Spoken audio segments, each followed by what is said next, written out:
Hi guys, today we are going to continue our study of Judaism with the Jewish diaspora. So your goal in this lesson is to understand what a diaspora is, to explain the events that led up to the Jewish diaspora, and then explain why this is so important to the Jewish people. So a diaspora is a spreading of people over a wide area. And this has become a key part of the Jewish experience. Pretty early on in Judaism, they were cast out of their homeland and spread around the world. And they have faced many challenges in trying to preserve their faith since that happened. So the diaspora really began in around 720 BC. But before that, there were some things that led up to it that caused it to happen. So first of all, we left off our study of the 4 Jewish leaders with Solomon. If you remember, David created a kingdom for the Jewish people called Israel by defeating some of their enemies. And then Solomon cemented that kingdom by establishing Jerusalem as a holy capital city and building the great temple there. After Solomon died, there was no one who was a strong enough leader to hold the kingdom together, just as we studied in those 4 Mesopotamian empires, that it takes a strong leader to hold a large kingdom together. And if no one rises to that challenge, then usually the kingdom falls apart. So at first, it split into 2 kingdoms. So it was Israel to the north and Judah to the south. And this is where the word Jew comes from. People who practice the Jewish faith are called Jews, and it comes from the word Judah, which was one of the smaller kingdoms of the Jewish people. After they split into 2, they were weakened, and this made them more vulnerable to attack. So in 721 BC, Israel was attacked first. It was conquered by the Assyrians. You remember the Assyrians from our study of the 4 Mesopotamian empires. So that's one of the empires that was growing in Mesopotamia. They were spreading out as we studied, and they conquered foreign lands. One of those was Israel.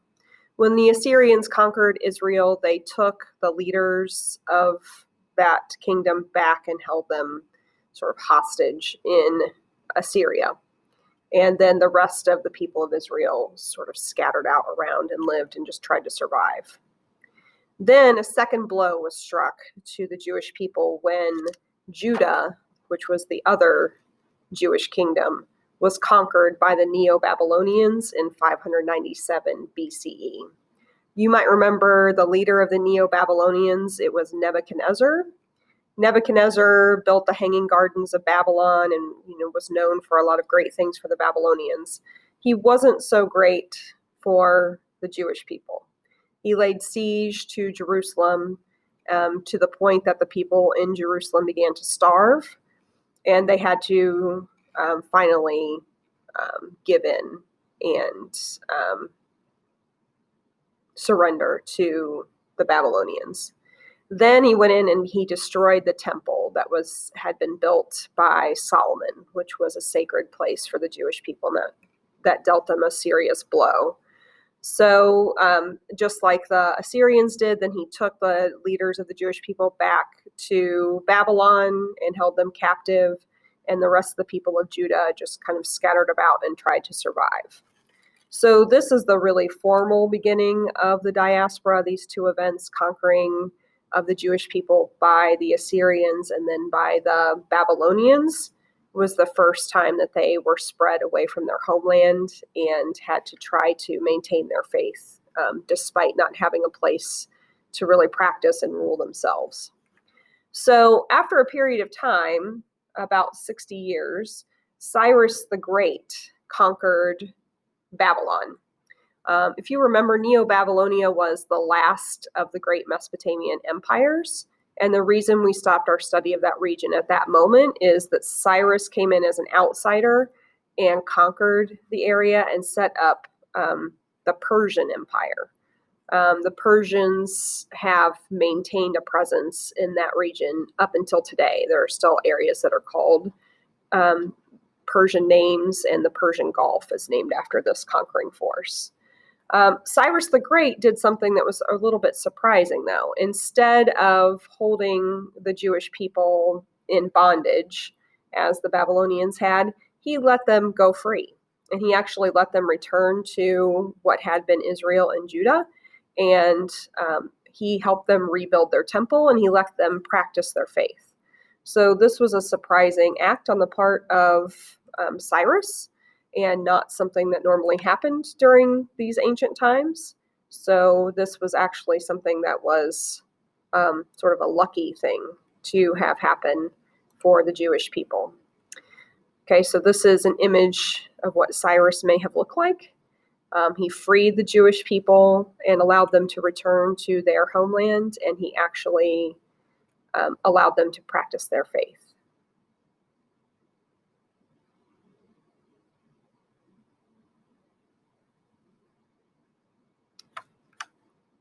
So for a time, the Jewish people were allowed to practice their faith freely under the Persians. But eventually the Persians were conquered and their empire was broken up into smaller pieces. And different rulers came in and ruled over the kingdom of what used to be Israel and Judah, so that the Jewish people did not really get to rule themselves for this period of about 400 years. The next group to come in and take over and rule them were the Greeks. And the Greeks were harsh rulers. They did not allow the Jewish people to practice their faith. They punished them. They even went so far as to try to force them to practice the polytheistic faith of the Greek people, and even tried to force them to do this in that sacred temple that Cyrus had helped them to rebuild. That temple, by the way, came to be known as the Second Temple. So the Greeks were not happy about this.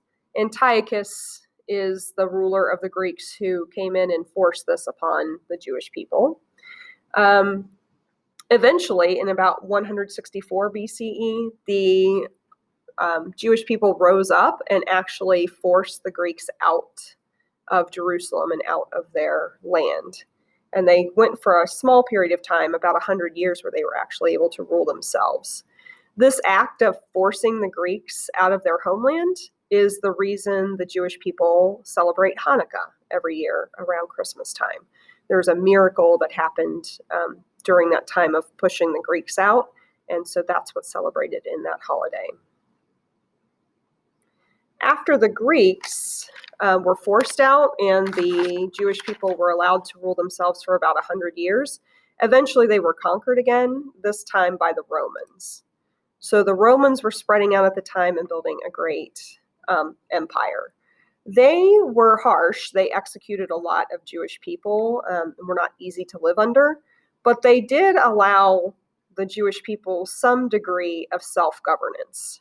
What they did is they would put people in charge of the region that used to be Israel and Judah, and they were allowed to practice their faith. They just had to live under Roman rule, so it was a little bit more tolerant than the Greeks had been. They didn't force them to put Roman gods in their great temple or anything like that. They appointed King Herod, who was a Roman, but he converted to Judaism. So he actually became a Jewish person himself. And King Herod ruled over the land that was Judah and Israel for a period of time. During that period of time was actually the time that Jesus was born. So some of you who practice the Christian faith may have heard of King Herod. He's sort of a mixed bag for Christians because, yes, he came in, he was a Jewish leader, which Jesus was also Jewish, but he did send people out searching for Jesus when he heard he had been born, and his goal was to kill him before he grew up and could take over leadership of the area, which is what some Jewish people of the time thought he was born to do. So anyway, this is the period of time where Christianity starts to branch off of Judaism. So King Herod did some good things for the Jewish people. He allowed them to practice their faith, and he expanded the second temple that had been built by Cyrus a few hundred years before. So this was, pretty positive for the Jewish people.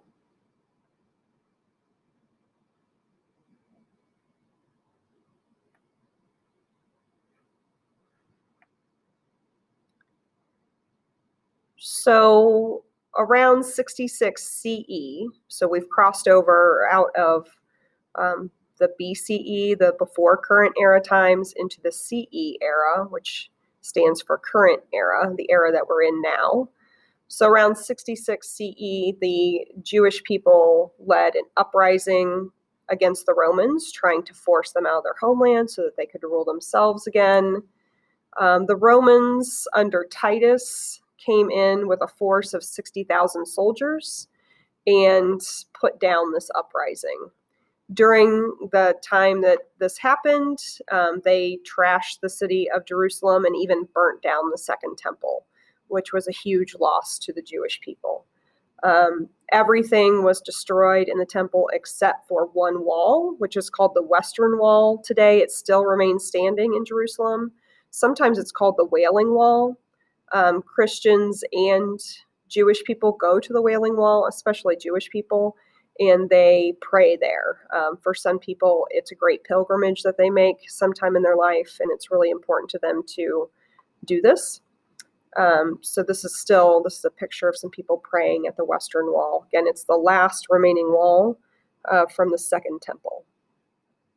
In 135 CE, the Romans defeat the Jewish people for good, and they cast them out of their homeland. So they're not allowed to stay in Jerusalem or Judah or Israel anymore at that time. That just becomes part of the Roman Empire.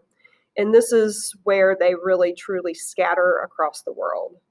So again, the Jewish diaspora is the scattering of the Jewish people out of their homeland and around the world. And it's significant because they would live this way right up until the end of World War II, after Adolf Hitler persecuted the Jews so terribly during the Holocaust of World War II.